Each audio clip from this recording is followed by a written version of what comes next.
Hello everyone, and welcome to today's webinar, How to Leverage Funnel Metrics and Attribution Data for Your 2019 Planning. I'm Claudia Tirico, Features Editor at Demand Gen Report, and I will be your moderator for this session. Who are new to Demand Gen Report, we're an online media company publishing daily news, a weekly email newsletter, special reports, original research, and a rich menu of additional resources. If you haven't done so already, join more than 50,000 subscribers to our weekly newsletter by subscribing to Demand Gen Report today. We premiere a live event in Scottsdale, Arizona every February. It's called the B2B Marketing Exchange, and it focuses on helping professionals improve B2B marketing and sales strategies and results. It's actually rated a top B2B marketing conference by Forbes every year. It brings 900 plus marketers together for a 3-day educational and networking event that includes more than 85 sessions throughout 6 topical tracks. You can learn more about this unique event and sign up for updates at b2bmarketing.exchange. Be sure to follow along at hashtag B2BMX on LinkedIn, Twitter, and Facebook for updates and even some special offers. We also invite you to become a part of our online community of B2BM experts, where you can connect with like-minded professionals, join in B2B-focused conversations and initiatives, and even compete for some really cool prizes. Check out our thriving community at b2bmx.influitive.com/join/now. We're also hosting a special sweepstakes throughout this week-long series where attendees can win Starbucks gift cards or even a free ticket to that B2B Marketing Exchange. If you register for an SBS webinar, you will automatically be entered for a chance to win, and if you attend any sessions live, you'll receive a second entry. We will be giving away 1 Starbucks gift card per session, 1 B2BMX free pass per day, so be sure to attend all of this week's SPS 18 sessions for your best chance to win.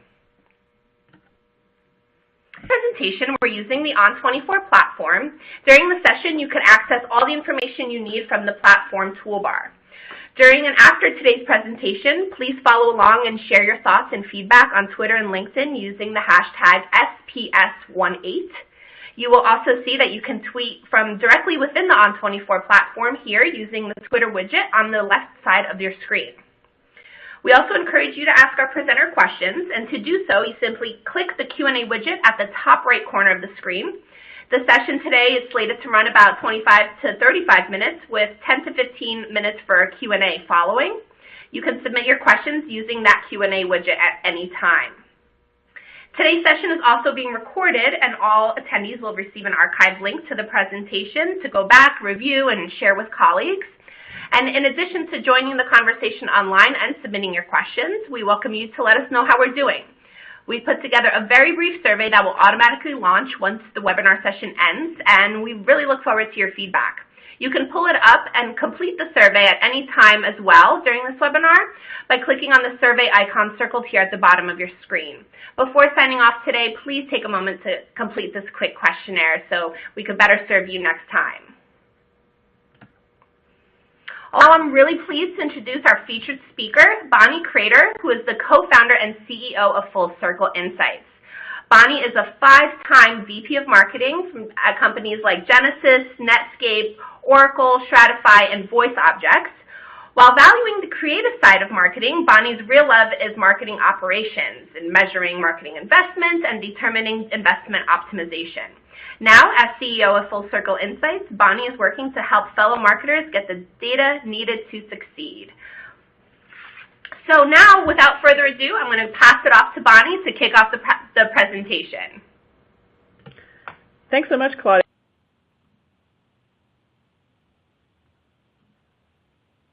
Hi, Claudia. Thanks a lot for the introduction. And today, everyone, we're going to talk about how to leverage funnel metrics and attribution data for your 2019 planning. I'm excited to be here and spend the next 20 minutes or so talking about this topic. This is a very timely topic. I'm sure you're doing 2019 planning. I'm doing 2019 planning. Now is the time to talk about it.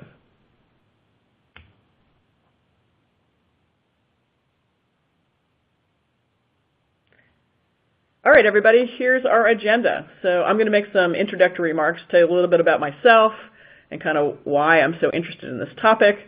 Then we're going to assess and examine our various operational data from 2018. And then we're going to focus on 2019 and the planning process. And at the end, we'll have some time for questions. A little bit more about me. So before we started Full Circle, I was a 5-time VP of marketing, and I always wanted to measure my marketing. I really wanted to understand which campaigns were really impacting revenue. I was totally dissatisfied with the top of the funnel metrics, clicks, and click-through rates, as opposed to trying to figure out, did any of that, advertising that I ran, did any of that actually work and help drive sales? And so I wasn't satisfied with the tools that I was using in terms of trying to get those kinds of metrics. I, like a lot of folks, were using Salesforce and then a marketing automation system, and I couldn't get that kind of information that I wanted out of either of those systems. And later on, when I met my co-founders, I realized what the problem was, and so we built a system to actually perform those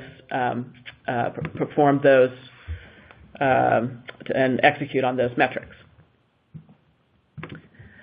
So today, Full Circle Insights, I'm CEO of Full Circle Insights, and Full Circle Insights is a platform that helps you measure and even grow your marketing impact on your business. And we do 4 things. We solve a digital marketing attribution problem, so you can see the impact of all of your campaigns on pipeline and revenue. We look at and analyze campaigns and which campaigns and which combinations of campaigns are actually performing the best and performing the worst, so you can do that optimization. We also look at integrated revenue operations. So the companies that we work with all have sales teams, and so marketing teams are passing leads on to sales. And there's a variety and a wide variation on how well the sales teams follow up on all those leads. And being able to track and see what's actually happening to every lead is so important. And then, of course, account-based marketing has become very popular in the recent years. And so many of our customers do response-based marketing, so they track responses and what happens to all those responses and whether they turn into sales or not. But many companies are also doing account-based marketing and focusing on accounts. Most companies that we work with actually do a little bit of both, and so we support that kind of an environment as well. So many of the customers that we work with spend a lot of money on sales and marketing. They spend over half of their expenses on marketing and sales. And so this is a gigantic problem where they want to really optimize the performance of those marketing dollars and sales dollars that are spent inside their companies. And in the bad old days, as I mentioned, this is my frustration, which was, if you're only measuring top of the funnel metrics, that it can give you an idea of what kind of messaging is connecting with people, but it totally steers you wrong as to where you're going to make some investments. So here's a really interesting chart, at least I think it's interesting, which has a list of top performing campaigns. And at the top of the list is 2,523 leads from a party. And so if we were to make investments based on just lead count, you'd say, oh, we want to do parties every day. Look towards the bottom, you'll see I circled demo requests. And but if you look at and take these same campaigns and look at actual revenue impact, the list looks completely different. Demo request pops to the top as being the most important campaign that's impacting sales. And so what this would tell a marketing team is, oh, golly, demo requests are super important. What can I do to drive demo requests? That'll be the biggest help for the sales team. And so this is the kind of thing that is very a common analysis that many of our customers are doing. So our best customers follow this methodology, and what they do is they use these metrics, attribution and funnel metrics, for planning. So they take information about what happened in the past and they apply it to the future. Next is during that planning process, of course, you set goals for the following period. Right now, most of us are setting goals for 2019. And so what you want to do, of course, is take those goals and see how you're doing against those particular goals. So you want to measure your achievements. Then the third thing that our best customers do is they look at optimizing their lead management process. One of the biggest challenges, of course, is when the sales team has teed up leads and they're passing them off to, the marketing team has teed up leads and they're passing it off to the sales team. That marketing to sales handoff of the leads can be really tricky for most companies, and really understanding how that handoff works and ensuring that there's good follow-up is really important. Because if there's no follow-up, all the money that you spent on those fantastic programs to generate those great leads is gone, and so that would be a shame. So this connecting sales and marketing and really working together on what leads are being followed up and what are not, and what the reasons why, and really having good communication is really important. And then fourth is evaluating. So this is the process of looking at your marketing campaigns as a portfolio, kind of like an investment portfolio. So you look at, maybe you're running 25 campaigns or 50 campaigns or hundreds of campaigns in a year. Looking at each of those campaigns or each of the categories of campaigns and evaluating the impact of those on pipeline and revenue will give you an indication of how you want to prioritize moving forward. Campaigns that are performing well, you want to do more of those. Campaigns that are not really impacting sales and pipeline and sales, want to do less of those. So, and very important around all of this is the meeting cadence. Must have meeting cadence. If it does no good to have a system like this, or where you're looking at charts and you don't talk about it, because that's what creates action. It's the changes, it's the micro changes, the macro changes that you make when you're looking at this data that make the biggest impact. And what folks are doing, they're looking at these metrics and having this meeting cadence, every week, every month, depending on the company.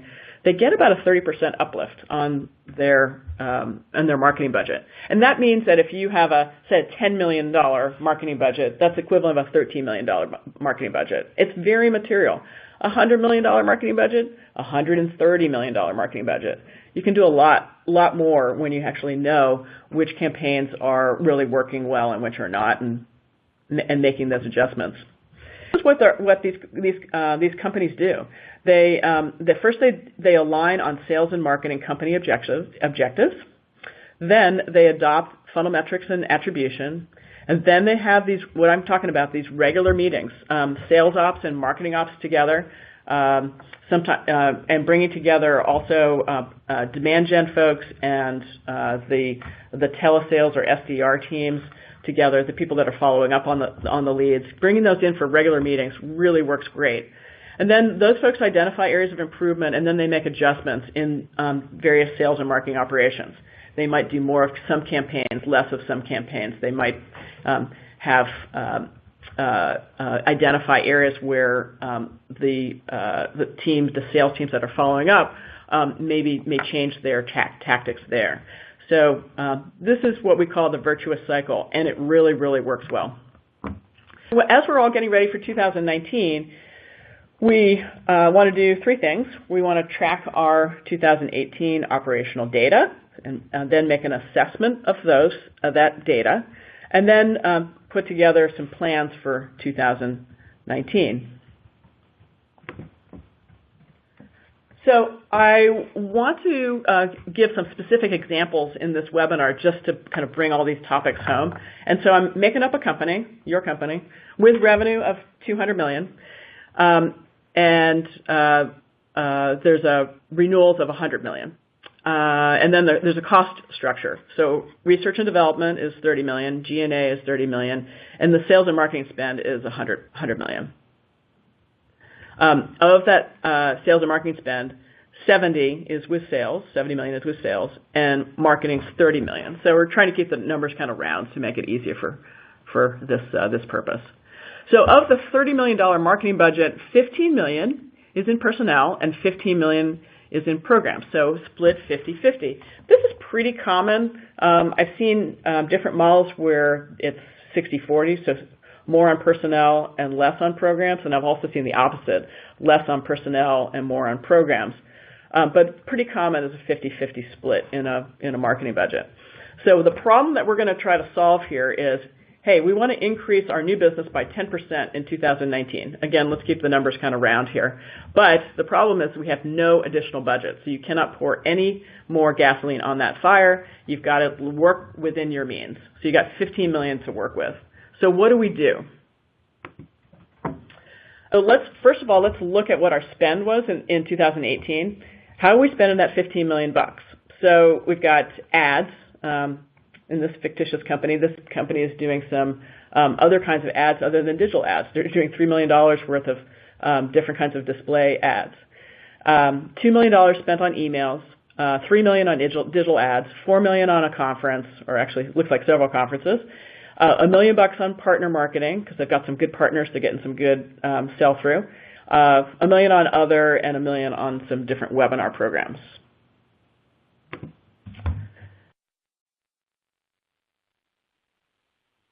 Okay, let's look at some questions that we might ask about this particular company. So the first one is, what percentage of new business was sourced by marketing in 2018? And on this slide, you can see a very clear pie chart. Blue is marketing, green is sales, and about 70% of all the opportunities were sourced by marketing. Question that one might have in kind of preparing for this. How many inquiries did marketing source in 2018? So here's another chart. This one's a little smaller, so sorry about that. But you can see on the left-hand side, you can see that the campaign source, marketing, sales, and partners are listed here. And then you can see at the top, these are stages, and they're actually pulled from Serious Decisions. This is Serious Decisions waterfall stages. This is the very first, very simple Serious Decisions waterfall stages, which just makes it easier for things to understand. So you've got counts here, and so these are volume numbers. So this is number of inquiries and number of marketing qualified leads, numbers of sales accepted leads, numbers of sales qualified leads, and then we got, of course, 94 leads that were turned into 94 deals. And then across the top, you've got conversion rates. So there's conversion rate from inquiry to MQL, MQL to SAL, and so on. And these are in percentages. So what percentage converted? And then there's an overall conversion rate for marketing leads, which is 3.9%. You can see that sales is converting at 2%, and then partner leads sourced by partners are converting at 0.9%. Looks like they need to work on their partner marketing because that's kind of a lower number and you expect it to be higher, but we'll see how that goes. But you can see here the number of SQL1, we take 99 and divide it by this number of inquiries. The overall percentage is 3.7%. So that's their overall conversion rate.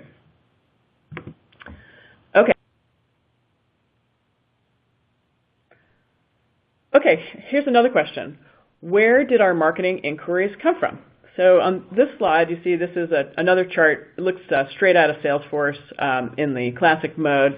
You'll see different campaign types: advertising, email, banner ads, seminars, partners, other, and webinar. And you see counts. These are volume counts.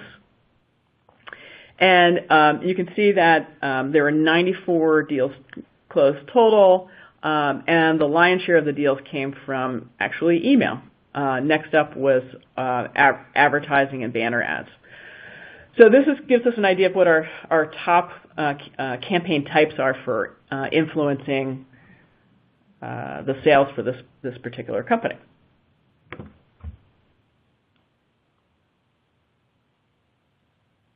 Okay, let's move to assessment. Let's assess what's going on in 2018 and try to apply that knowledge to 2019.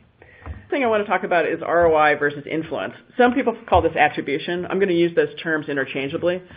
So when you're calculating ROI, it's typically calculated off of a single campaign. And the way you calculate it is you take your sales, that's that $18 million number that you're seeing, your costs, you subtract the cost, so it's 18 minus 2 would be 16, and then divide it by the cost again, and that's how you get the 8x ROI. But this is on a single campaign. What if you have multiple campaigns that are actually participating in a particular set of revenue, which is always the case in B2B marketing? Let's look at that. So here we've got an example of 18 million in sales or revenue, and that 18 million is divided up in a logical way among all of the campaigns that participated in that 18 million. And there's lots of different ways to do attribution. The most sophisticated way is actually to put weights based on different attributes of your campaigns. So in this particular case, that 18 million is split up, and we can see that ads influenced or were attributed 3 million, email 5 million, banner ads 3 million, seminar 4, other 1, and webinar 2.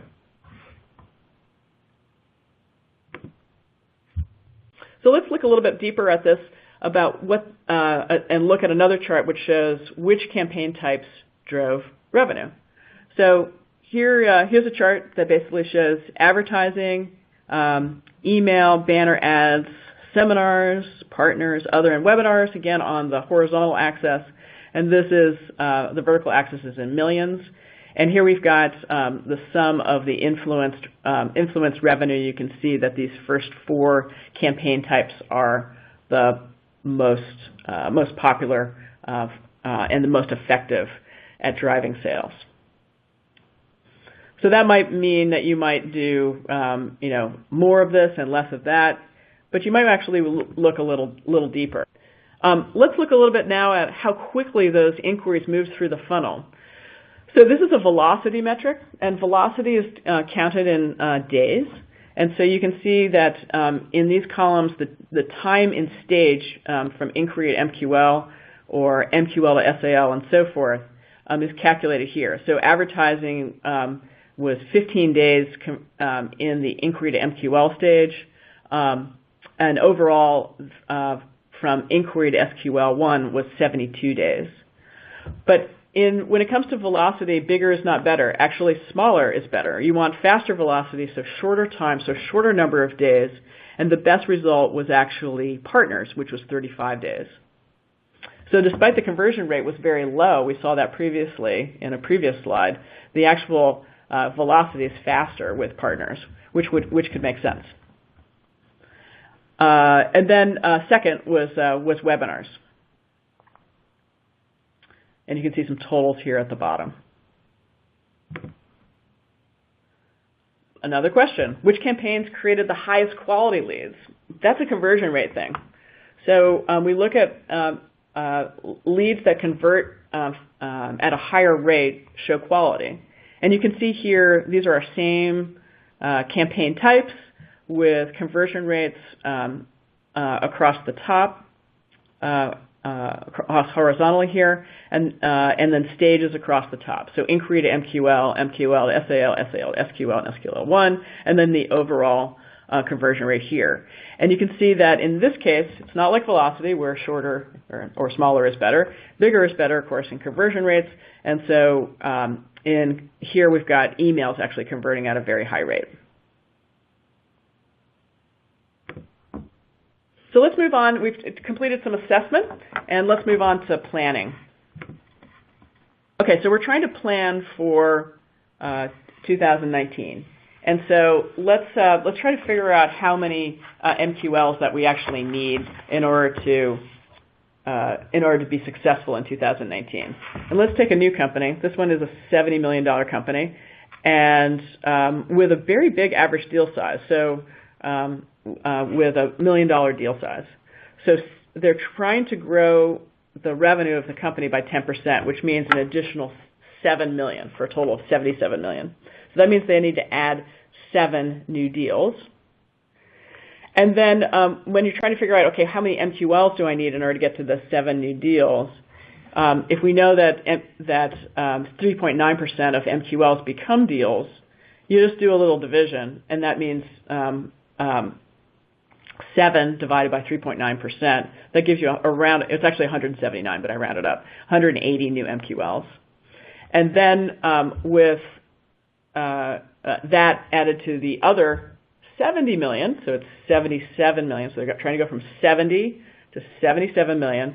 So that combined with the other 70 million, for a total of 77 million, means that they need a number of MQLs totaling 1,974. Okay, so that's good information. Let's look a little bit further at ROI and look at return on investment based on the type of campaign. So here's a chart that shows our favorite categories and campaign types, and what the cost is in millions is in the second column. We know what the attributed revenue is in millions, and we know when we do the math, right, we can calculate an ROI. Remember, it was revenue minus cost divided by the cost. So that gets you this ROI number here in the last column. And so what you were seeing here is this other and webinars are actually low. So we might want to take that funding and actually move it to a different category.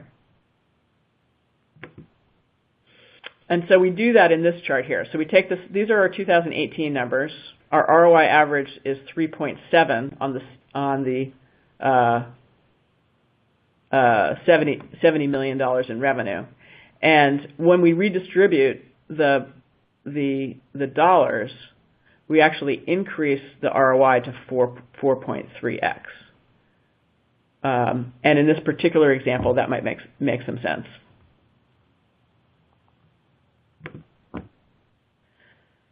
So here we've got another chart here which shows a comparison of two different webinars. So if you dive deeper, you can look at individual campaigns as opposed to campaign types.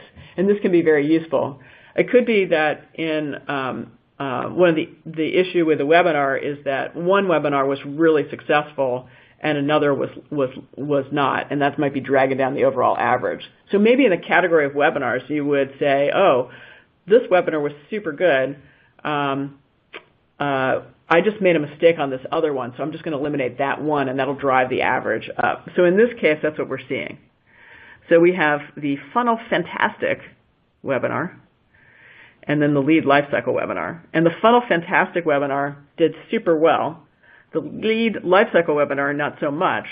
So maybe we would make that adjustment in that category and say, okay, well, we're going to do a lot more of the Funnel Fantastic webinars or webinars like them, and not do the Lead Lifecycle webinar, and that will actually bring our average up for webinars.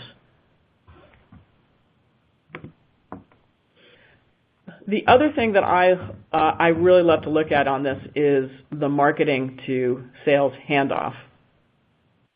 And so here we've got marketing qualified leads, and this is this is a count of how many marketing qualified leads there are, and you can see the dates January through October, and then also sales accepted leads January through October. And it's the same. What we're seeing here is in some periods between April and May, the number of marketing qualified leads goes up. So these are kind of like the micro adjustments that you would have in some of these meetings. But the sales accepted leads went down. So what that means is that something is happening where sales is not liking the leads, or they're not being successful with the leads that are being distributed. So this is an opportunity to go check out, okay, what was it that was what programs were run in that time frame, and what should we do about it? And it looks like the over time, the number of sales accepted leads does go up, start going back up over time, which is good. It looks like it tracks much better in September and October.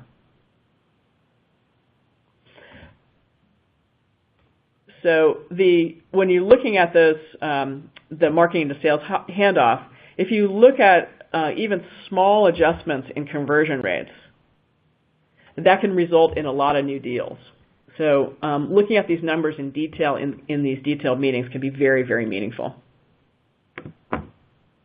Okay, let's talk about our next steps for 2019. Well, here's what we're recommending. First is do a great job in tracking your marketing data for 2018. Analyze all your influence ROI and your conversion rates for your campaign types and other key segmentations. Dive deeper, not just in campaign types. Look at ways you might be able to optimize a particular type of campaign. Look for ways to optimize your marketing spend in terms of readjusting investments in various ways. And then work with the teams to fix bottlenecks in your process, such as in the marketing to sales handoff. And then lastly, of course, is you can use all of these metrics to set marketing goals and your budget, as well as track your progress towards those goals in the future. Some other recommendations. We are a big fan of using the CRM as the data store, as the data hub, the single source of truth. The reason for that is and we like Salesforce. The reason for that is that sales and marketing get to look at the same data, right? There's only one set of data. It's all in Salesforce, and so that's the data to be discussed. When the data is distributed across lots of different systems, the fidelity of the data, you basically just get different sets of data. So you oftentimes get into discussions about which data is correct. But if it's all in Salesforce in one spot, that whole discussion gets eliminated, and it really solves that problem. The second is track your campaign influence, campaign attribution to get a better understanding of your campaign performance. Campaign attribution is really helpful. It is helpful over time to look at patterns of which campaigns and which campaign types are really impacting sales. And the rule of thumb, of course, is if it's having high impact on sales, you want to invest more in that campaign or that type of campaign, always adjusting. If it's not impacting sales a lot, you either want to eliminate it or make a major adjustment. So it gives you a really good idea of what's really working and what's not working, and you can make adjustments from there.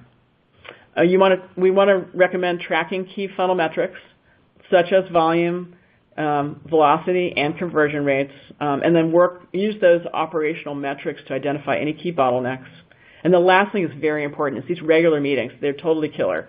They will make all the difference in getting sales ops and marketing ops working together for very, very smooth operations. So now I want to turn it back. Thanks, Bonnie, for that really great presentation. It definitely sparked some awesome questions. But before I get to those, I'd like to remind everyone once again to please share your thoughts and feedback before logging off today. You can do so by clicking the survey icon on the bottom of your screen. The survey will also automatically launch when the session ends, so you could always wait for that. Okay, so let's get to those questions. First one is from Jill. Do you use the same funnel metrics for renewal business, or are there other metrics to consider? Well, there's definitely other metrics to consider for renewal business, but we have lots of customers that track not only a new business funnel, but also a renewal funnel because they're running separate programs for attracting and maintaining customers and building renewals. And so they use those same metrics, volume, velocity, conversion rates. They'll set goals and then look to see which campaigns are helping them achieve those goals.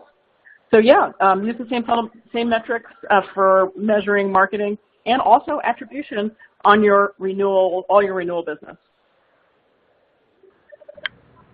Awesome. Here's another good one from Andrew.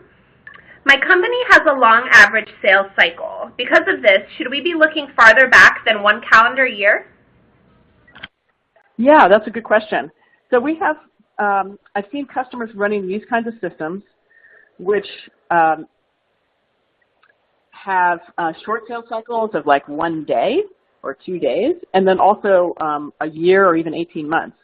And the trick is when you have a really long sales cycle is that it's very difficult to get a full funnel, a picture of how your funnel works until a year actually passes by. So what a couple of companies are doing is they'll make sure their data is in ship shape for like the last year, and they'll include that last year's data in their funnel metrics. Alternatively, if they can't do that, what they'll do is to look at the top of the funnel metrics. So say your sales cycle is a year long. They'll look at, and they have 6 months of the data. They'll look at the metrics that started, say, from programs that started 6 months ago through the first 6 month period, and look at the volume, velocity, and conversion rates through the top level stages to get a picture of how their marketing is working. But a look back period, if you've got a long sales cycle, a look back period of a year, you want to, if you can at all, get your data in chip shape from the previous year so you can do year-over-year comparisons. That's super helpful. Great. Thanks, Bonnie. That was interesting. All right, I have another good one here from Vanessa. Can you provide some examples of best practices to include to have an accurate ROI calculation? Yeah, so tracking ROI it can be tricky because you want to include cost information for all your marketing programs. And there's a big debate about how to collect that cost information. The debate centers around mostly, do you include just the real cost, the actual cost of the program, or do you also include the labor costs, so the cost of the people involved in the program?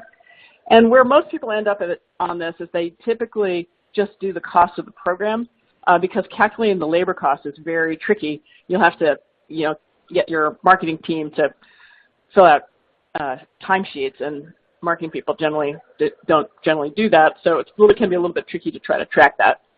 So that's generally the recommendation is to be able to find a best practice for your company to keep track of the program costs, and then put it into the campaign inside Salesforce, and then you can easily get ROI out of the campaign functionality in Salesforce. Cool. All right, I think we have time for one more question. Here's one from Jen. In your experience, what is the best practice for marketing and sales to work together to build funnel stages? Okay. Thanks, Claudia. It's one of the key things is if you can get marketing and sales to work together, obviously that's a mix for a really good situation for driving more revenue for your company.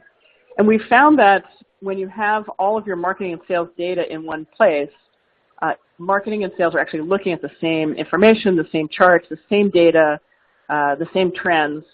And because it's all in one place, it's easy to have the discussion about what's working and what's not working. It creates a level of transparency that we recommend to help create much more efficiency between sales and marketing. So the first best practice recommendation is put all your data in the same place.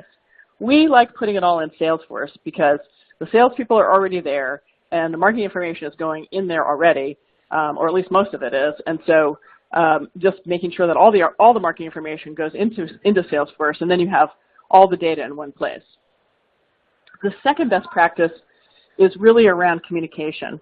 Our best customers from Full Circle all have meetings once a week between sales ops and marketing ops, and they discuss and look at the charts. They identify areas where they're doing great, and they try to do more programs in those areas, and then they identify areas where they are not doing well, that are not driving the kind of sales that they think they should be. And so they look at those programs carefully, and they say, oh, how can we modify those? How can we change them? Or sometimes they just cut them out altogether. And so by doing this kind of weekly pruning and adjusting and really understanding what's going on, these companies make a lot of progress on how they're optimizing their sales and marketing spend. So that's it, Claudia. Great. Thanks, Bonnie. All right. Well, that's all the time we have for questions today. Such an awesome session, and thank you to all of our attendees for taking the time to join us today. Please be sure to join us for the next one. It's called 2019, the year that marketing holds sales accountable. It's taking place later today at 2 p.m. Eastern. We hope to see you there. Cheers.